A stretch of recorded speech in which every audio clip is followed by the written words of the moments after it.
Hello friends, मेरे channel पर आपका बहुत बहुत स्वागत है। आज मैं आपके साथ शेयर करने वाली हूँ एक मूवी की स्टोरी। ये एक चाइनीज़ मूवी है जिसका नाम है माई गर्लफ्रेंड इज ए फेरी। चलिए अब स्टोरी स्टार्ट करते हैं। ये कहानी है एक किचन फेरी की जिसका नाम है गु वान। वो अपनी दुनिया में लव यानी प्यार के बारे में सुनती है। ढेर सारी फेरी टेल्स में उन्हें उनका प्यार कहीं ना कहीं बात लेते टाइम मिला था। वो भी प्यार को फील करना चाहती है तो सेम ट्रिक अपनाती है। बात लेने के लिए पूल में जाती है बट वो वर्क नहीं करता। अब वो स्वर्ग को छोड़कर धरती पर आती है और वो कई मेल्स को प्रपोज करती है। उन्हें आई लव यू बोलती है बट कोई बोलता है कि मैं मैरिड हूँ तो कोई बोलता है कि रूम बुक करूँ। थोड़ी सैड हो जाती है और फाइनली उसे एक लड़का दिखता है जिसका नाम है जियांग चेंग, जो एक शेफ है और यहाँ वो अपने टॉप शेफ के कंपटीशन के लिए आया होता है। फेरी उसको आई लव यू बोलती है। जियांग को लगता है कि वो एक मॉडल है जो स्पॉन्सरशिप के लिए वहाँ आई है। देन वो भी उसे मस्ती में आई लव यू टू बोल देता है।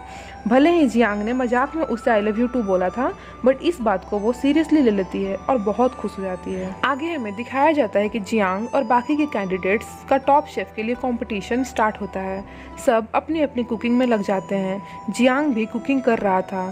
फेरी वान अपने मैजिक से उसकी कुकिंग में हेल्प करती है और ये कंपटीशन वो जीत जाता है। इस पर कंपटीशन की होस्ट उससे बात करती है और उससे बोलती है कि आप तो यंग और हैंडसम के साथ साथ काफ़ी टैलेंटेड भी हैं।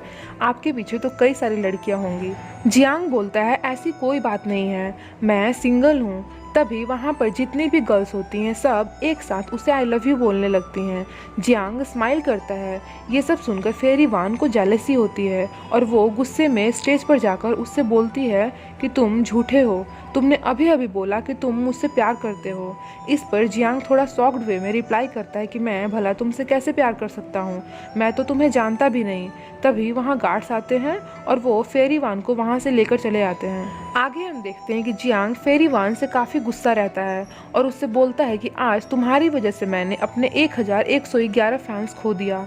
मैं तो तुम्हें जानता भी नहीं, तुम मेरे पीछे क्यों पड़ी हो। इस पर फेरी वान उसे अपना इंट्रो देती है और बताती है कि मैं एक किचन फेरी हूँ। जियांग उसकी बातों पर हंसता है और बोलता है कि यहाँ रहना आपके लिए अच्छा नहीं है, आपको अपने स्वर्ग में ही चले जाना चाहिए। नेक्स्ट हमें दिखाया जाता है कि फेरी वान हर जगह जियांग का पीछा करती है, यहाँ तक कि वो अपनी मैजिक से उसके घर में भी आ जाती है। फेरी खुद को इनविजिबल रखती है तो जियांग उसे देख नहीं पाता बट उसे ऐसा लगता है जैसे कोई ना कोई तो वहाँ उसके घर में है।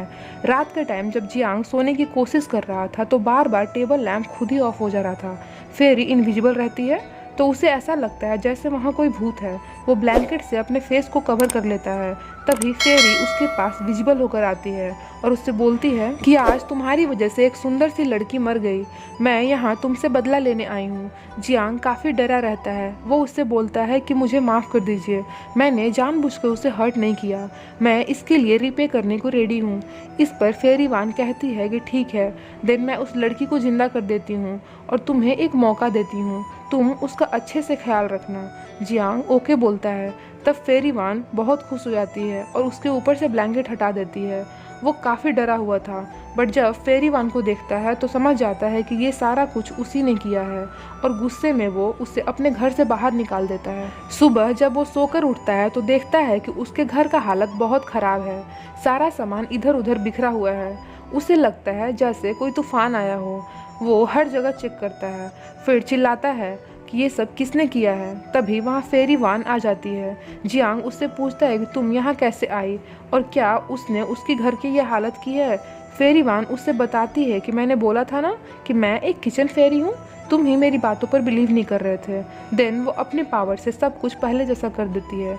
जियांग को अब बिलीव हो गया था कि सच में वो एक फेरी है। वो उसे पूछता है कि तुम अपना स्वर्ग छोड़कर धरती पर क्या कर रही हो। वो बताती है कि स्वर्ग की लाइफ काफ़ी बोरिंग है और यहाँ की इंटरेस्टिंग चैलेंजेस से भरा हुआ, मैं यहाँ अपना सच्चा प्यार ढूंढने आई हूँ। जियांग उसकी इन बातों पर हंसता है और बोलता है कि जैसा तुम सोच रही हो वैसा नहीं है, यहाँ भी लाइफ बोरिंग ही है। फेरी बोलती है कि मैं एक दिन अपना सच्चा प्यार ढूंढ कर रहूँगी और हाँ, अब से मैं यहीं पर रहूँगी। जियांग उसे वहाँ से जाने को कहता है बट वो नहीं मानती। एट लास्ट जियांग को हार मानकर उसकी बात माननी ही पड़ती है। अब वो दोनों के लिए खाना बनाता है। फेरी वान खाने को टेस्ट करती है और बोलती है कि मैं तुमसे अच्छी कुकिंग करती हूँ। अब वो जाकर उसके लिए खाना बनाती है। जियांग को उसका खाना सच में बहुत पसंद आता है। आगे दोनों एक साथ ग्रॉसरीज की शॉपिंग करते हैं और साथ में अच्छा टाइम स्पेंड करते हैं। फेरी वान टीवी पर किसिंग सीन देखती है। वो शर्माने लगती है और अपने फेस को हाथों से कवर कर लेती है। तभी जियांग वहाँ आता है। वो उसे पूछता है कि तुम इतनी ब्लश क्यों कर रही हो। वो बताती है कि आज तक मैंने किस ट्राई नहीं किया है। जियांग बोलता है कैसा हो अगर मैं तुम्हें टीच करूँ। वो उसके पास आ जाता है। फिर वो उसे अपनी एक शर्ट देता है और बोलता है कि तुम्हें नहा लेना चाहिए। वो नहा कर आती है तो उसने बस उसका शर्ट ही पहन रखा था। जियांग जब उसे ऐसे देखता है तो उसकी नाक से ब्लड आने लगता है। देन वो बोलता है कि अब तुम्हें सो जाना चाहिए। फेरी वान सो रही थी। जियांग उसके सपने में आता है। वो उसके पास आता है, अपना लव कन्फेस करता है। देन वो उसे किस करता है। तभी उसकी सिस्टर चैंग वहाँ आती है और उसके सपने के बारे में उससे पूछती है और साथ में ये भी कि क्या तुम्हें उस लड़के से प्यार हो गया है। फेरी उसे रिफ्यूज करती है और बताती है कि फ़िलहाल तो नहीं। चैंग बोलती है कि तुम्हें हमारा रूल याद है, अगर तुम अर्थ पर बिना परमिशन के रहोगी तो तुम्हारी पावर धीरे धीरे कम होने लगेगी। फेरी वान उससे बोलती है कि मैं अपने ट्रू लव के लिए सब कुछ सेक्रीफाइस करने को रेडी हूँ। नेक्स्ट डे जब फेरी वान अपनी पावर से अच्छी हेयर स्टाइल नहीं बना पाती तो जियांग बड़े ही प्यार से उसकी बालों को कॉम्ब करता है और 2 टेल्स बनाता है। आगे जियांग फेरी वान के लिए शॉपिंग करने में उसकी हेल्प करता है। जब वो हाई हील्स पहनकर चलने की कोशिश करती है तो जस्ट गिरने ही वाली होती है कि जियांग उसे संभालता है। इस चक्कर में दोनों गलती से एक दूसरे को हक कर लेते हैं। अब धीरे धीरे कहीं ना कहीं फेरी वान जियांग के लिए फील करने लगी थी। आगे जियांग और फेरी वान एक कॉफ़ी शॉप में कॉफ़ी पी रहे होते हैं। तभी जियांग की एक दोस्त नाटा वहाँ आती है। वो उससे फेरी वान के बारे में पूछती है। जियांग बताता है ये मेरी कजन है। तब नाटा उसे वहाँ से लेकर चली आती है। फेरी वान अपनी पावर का यूज करती है उन्हें फॉलो करने के लिए, बट इस बार उसका पावर काम नहीं करता। मीन्स उसकी पावर सच में धीरे धीरे काम करना बंद कर रही थी। फिर वो उन्हें खुद ही फॉलो करने लगती है। वो उन्हें एक बार में देखती है। दोनों काफ़ी क्लोज थे। उन्हें ऐसे क्लोज देखकर उसे बहुत बुरा लगता है और वो रोते हुए वहाँ से जाने लगती है। तब तक जियांग भी उसे देख चुका था। उसे खुद भी थोड़ा बुरा लगता है। उस बार का ओनर अपने सिक्योरिटी गार्ड की हेल्प से फेरी वान को अपने पास बुलाता है। वो उसे पूछता है कि तुम कौन हो और इस ड्रेस में यहाँ क्या कर रही हो। वो बताती है कि मैं एक किचन फेरी हूँ और अपने सच्चे प्यार को ढूंढ रही हूँ, क्योंकि मुझे नहीं पता कि प्यार क्या होता है। वो पहले तो हंसता है और फिर बोलता है कि तुम अपनी आंखें बंद करो, मैं तुम्हें बताता हूँ कि प्यार क्या होता है। वो उसे किस करने की कोशिश करता है। तभी जियांग नाटा को छोड़कर वहाँ से जाने लगता है। वो उन्हें किस करते हुए देखता है तो भाग कर वहाँ जाता है और फेरी वान को उससे अलग करता है। उसे बताता है कि ये मेरी गर्लफ्रेंड है। तभी गार्ड्स उन्हें चारों साइड से घेर लेते हैं। जियांग फेरी वान से बोलता है कि तुम अपनी पावर का यूज करो। वो बोलती है कि मेरी पावर्स जा रही हैं, बट मैं ट्राई करती हूँ। बहुत बार ट्राई करने के बाद वो दोनों वहाँ से गायब हो जाते हैं और दूसरी प्लेस पर चले जाते हैं। अपनी पावर यूज करने के बाद फेरी वान काफ़ी वीक फील करती है और बेहोश हो जाती है। जियांग उसे संभालता है और घर ले आता है। बहुत देर के बाद भी जब उसे होश नहीं आता तो वहाँ उसकी सिस्टर फेरी चैंग आती है। वो उसे अपनी पावर से उठाती है और बोलती है कि तुम्हारी पावर्स जा रही हैं, अगर तुम वापस नहीं आई तो तुम्हारी सारी पावर गायब हो जाएंगी। वो बताती है कि क्वीन मदर 2 दिनों में वापस आने वाली हैं। अगर उन्होंने तुम्हें मिसिंग पाया तो तुम प्रॉब्लम में आ सकती हो। फेरी वान बोलती है कि मुझे अब तक सच्चा प्यार नहीं मिला है। फेरी चैंग उससे पूछती है कि क्या तुम्हें जियांग से प्यार हो गया है। इस पर फेरी वान उसे रिप्लाई करती है कि मुझे नहीं पता, बट इतना पता है कि जियांग मेरी बहुत परवाह करता है। जियांग भी वहीं रहता है। वो उनकी सारी बातें सुन रहा था। फेरी चैंग उससे कहती है कि तुम क्वीन मदर की फेवरेट हो, तुमने हजारों सालों से मेहनत किया है, क्या तुम नहीं चाहती कि तुम्हारा प्रमोशन हो। इस पर फेरी वान बोलती है कि अगर जियांग उसे अपने पूरे दिल से प्यार करेगा तो बदले में उसे ये सब नहीं चाहिए, मैं बस सच्चा प्यार चाहती हूँ। फेरी चैंग उससे बोलती है कि ठीक है, बट आगे से तुम अपनी पावर यूज मत करना। ये बोलकर वो वहाँ से चली जाती है। जियांग उनकी सारी बातें सुन चुका था। वो सोफा पर लेटे हुए इन सब के बारे में सोचता है। अब जियांग फेरी वान को हर छोटी छोटी बात पर डांटता रहता है, उसे झगड़ा करता है। गुस्से में वो वहाँ से चली आती है। जियांग को काफ़ी बुरा लगता है, बट ये सब वो उसी के लिए कर रहा था। जब फेरी वान वहाँ नहीं होती तो वो उसे बहुत मिस करता है। आज जियांग के टॉप शेफ कंपटीशन का फाइनल राउंड था, जहाँ जियांग का मुकाबला शेफ डी से था। उनका फाइनल राउंड स्टार्ट होता है। फेरी वान भी वहाँ आई होती है, बट इस बार वो जियांग की कोई हेल्प नहीं कर पाती और इस कंपटीशन को वो हार जाता है। जियांग वहाँ से चला जाता है। फेरी वान उसे फॉलो करती है। वो बहुत ट्राई करती है उससे बात करने की, बट वो उसे इग्नोर करता है। अपनी हार के कारण जियांग काफ़ी सैड रहता है। फेरी वान उसे खुश करने की बहुत कोशिश करती है, बट वो उस पर बहुत गुस्सा करता है। इन सब से वो बहुत दुखी हो जाती है। फिर भी वो जियांग का साथ नहीं छोड़ती और उसका बहुत अच्छे से केयर करती है।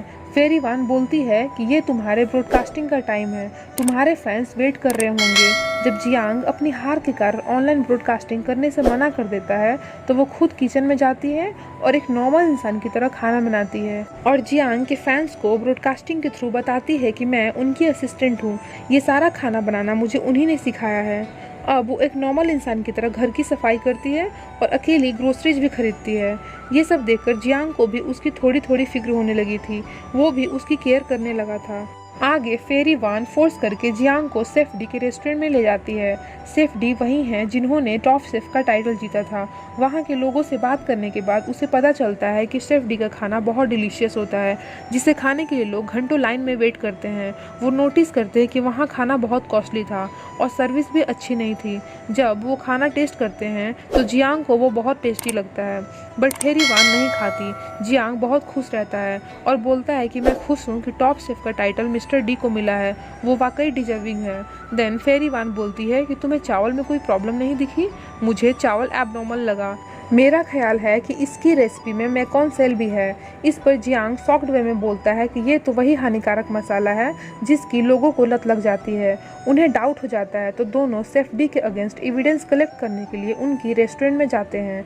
किसी तरह वो अंदर चले आते हैं। वो देखते हैं कि किचन बहुत बुरे हाल में था, सारा सामान इधर उधर फैला हुआ था, बहुत ही गंदी बदबू आ रही थी, सब्जियों को चूहे खा रहे थे। जियांग कहता है मुझे बिलीव ही नहीं हो रहा कि इतने गंदे इंग्रेडिएंट से वो सबके लिए खाना बनाते हैं। जियांग अपने फ़ोन में वीडियो रिकॉर्ड करता है। तभी सेफडी के सिक्योरिटी गार्ड्स वहां आ जाते हैं और दोनों को पकड़ लेते हैं। जियांग सेफडी से बोलता है कि आप लोगों को गंदा खाना खिलाकर उनके साथ धोखा कर रहे हो। इस पर वो रिप्लाई करते हैं कि अगर खाने का टेस्ट अच्छा हो तो किसी को फर्क नहीं पड़ता कि खाने में और क्या है। इसके बाद सेफडी दोनों को मरने के लिए कोल्ड स्टोरेज में डलवा देते हैं। फेरी वान जियांग से बोलती है कि अब हम क्या करेंगे, मेरी पावर्स तो पहले ही चली गई है। इस पर जियांग बोलता है सॉरी, ये सब मेरी वजह से हो रहा है, तुम्हें पहले ही अपने घर चले जाना चाहिए था। फेरी वान कहती है मैं 10,000 साल तक जीने की जगह तुम्हारे साथ मरना पसंद करूंगी। जिस दिन तुम्हारा टॉप शेफ का फाइनल राउंड था उसी टाइम मेरी पावर चली गई थी, तभी मैंने तुम्हारे साथ रहने का मन बना लिया था। अब वो उसे आई लव यू बोलती है। जियांग भी उसे आई लव यू टू बोलता है। कोल्ड के कारण दोनों बेहोश हो जाते हैं। तभी वहाँ फेरी चैंग आती है। आगे हम फेरी वान को स्वर्ग में देखते हैं। इससे पता चलता है कि फेरी चैंग ने दोनों को बचा लिया था। फेरी वान जियांग के पास जाने की कोशिश करती है बट उसकी शक्तियाँ काम नहीं करती।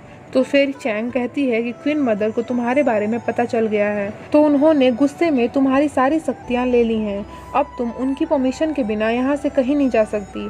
आगे फेरी वान के बोलने पर फेरी चैंग धरती पर जियांग के पास आती है। जियांग उससे पूछता है कि वान कहाँ है। इस पर फेरी चैंग बताती है कि अब वो स्वर्ग में है। क्वीन मदर को उसके बारे में सब पता चल गया है, तो गुस्से से उन्होंने उसे रूम में लॉक कर दिया है। इस पर जियांग बोलता है कि प्लीज़ आप वान को बता देना कि मैं उसका वेट करूँगा, चाहे कितना भी टाइम क्यों ना लगे। मैं अपनी आफ्टर लाइफ में भी उसका वेट करूँगा। आगे जियांग शेफ डी के रेस्टोरेंट आता है और उन्हें गिरफ्तार करवाता है क्योंकि उसकी वीडियो में शेफ डी का क्लियर कन्फेशन था। एक्चुअली उस दिन जियांग ने अपने फ़ोन का कैमरा ऑन करके उसे अपने पॉकेट में रख लिया था, जिससे वहाँ जो भी हुआ सब रिकॉर्ड हो गया था। शेफ डी के सारे रेस्टोरेंट्स को बंद कर दिया जाता है।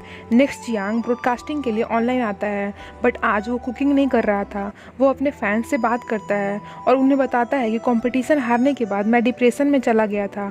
उस टाइम वांदाई ने मुझे बहुत सपोर्ट किया। आज जब वो मेरे साथ नहीं है तो मुझे समझ आ रहा है कि सच्चा प्यार क्या होता है।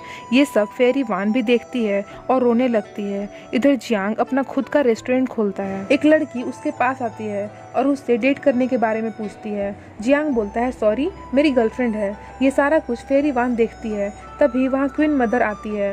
फेरी वान उससे बोलती है कि मैं और जियांग एक दूसरे को बहुत प्यार करते हैं और मुझे कोई रिग्रेट भी नहीं है कि मैं अपनी सारी शक्तियाँ खो दूंगी। मैं उसके लिए सब कुछ छोड़ने को रेडी हूँ। इस पर क्वीन मदर बोलती है तुम अलग हो, अगर तुम धरती पर जाना चाहोगी तो फिर फेरी नहीं रह पाओगी, अपनी सारी कुकिंग स्किल्स को भी खो दोगी और तो और तुम एक नॉर्मल इंसान की तरह बीमार होकर मर जाओगी। स्वर्ग का एक दिन पृथ्वी के 1 साल के बराबर होता है। 3 दिन हो गया है, इट मीन्स पृथ्वी पर अभी 3 साल हो गया होगा। शायद हो सकता है कि जियांग ने अपना मन बदल लिया हो। इस पर फेरी वान बोलती है, मुझे जियांग पर विश्वास है, उसने बोला था कि वो मेरे लिए वेट करेगा। फिर क्वीन मदर कहती है कि अगर इस बार तुम पृथ्वी पर जाती हो तो दोबारा कभी भी वापस स्वर्ग में नहीं आ पाओगी। देन फेरी वान बिना कुछ एक्स्ट्रा सोचे अपना पावर यूज करती है और पृथ्वी पर आ जाती है। जब वो जियांग के रेस्टोरेंट जाती है तो वो देखती है कि वहाँ वो किसी लड़की से हंस हंस कर बातें कर रहा था, जिससे उसे बहुत दुख होता है और वो रोते हुए वहाँ से चली आती है। फिर जब जियांग अपने स्टाफ को हंसते हुए बातें करते सुनता है तो उनसे रीजन पूछता है। वो उससे बताते हैं कि एक ब्यूटीफुल सी लड़की यहाँ आई थी जिसने पुराने ज़माने का कपड़ा पहन रखा था और फिर यहाँ से रोते हुए वापस चली गई। जियांग समझ जाता है कि वो फेरी वान की बातें कर रहे हैं। वो दौड़कर बाहर जाता है और हर जगह उसे ढूंढने लगता है। दूसरी तरफ फेरी वान, जो कि अब एक आम लड़की बन गई थी, एक बेंच पर बैठकर रो रही थी। जियांग उसके पास आता है। इस पर वान उससे कहती है कि तुमने तो बोला था कि तुम मेरा वेट करोगे, चाहे मुझे कितना भी टाइम क्यों ना लगे, और आज जब मैं यहाँ आई तो तुम किसी और लड़की के साथ थे। अब वो लड़की वहाँ आती है और बताती है कि मैं जियांग की फ़ैन हूँ, मेरी फैमिली मुझे स्टडी में सपोर्ट नहीं कर रही तो जियांग मेरा साथ दे रहे हैं, ये मुझे मेरी स्टडी में हेल्प कर रहे हैं। जियांग बोलता है कि मैंने इसे अपनी सिस्टर बनाया है, बाद में ये मेरी रेस्टोरेंट को एक्सपेंड करने में मेरी हेल्प करेगी। वान उसे सॉरी बोलती है और यहाँ पर दोनों एक दूसरे को हग करते हैं।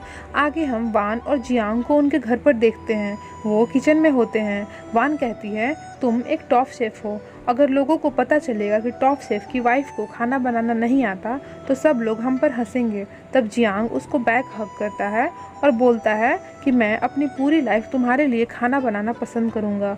और यहीं पर ये प्यारी सी मूवी एंड हो जाती है।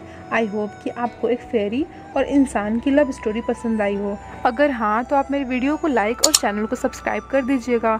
बगल में एक बेल आइकॉन भी है, आप उसे भी प्रेस कर देना, जिससे मेरी आने वाली हर अपकमिंग वीडियोज़ का नोटिफिकेशन आपको मिलता रहे। Thank you for watching. Bye bye.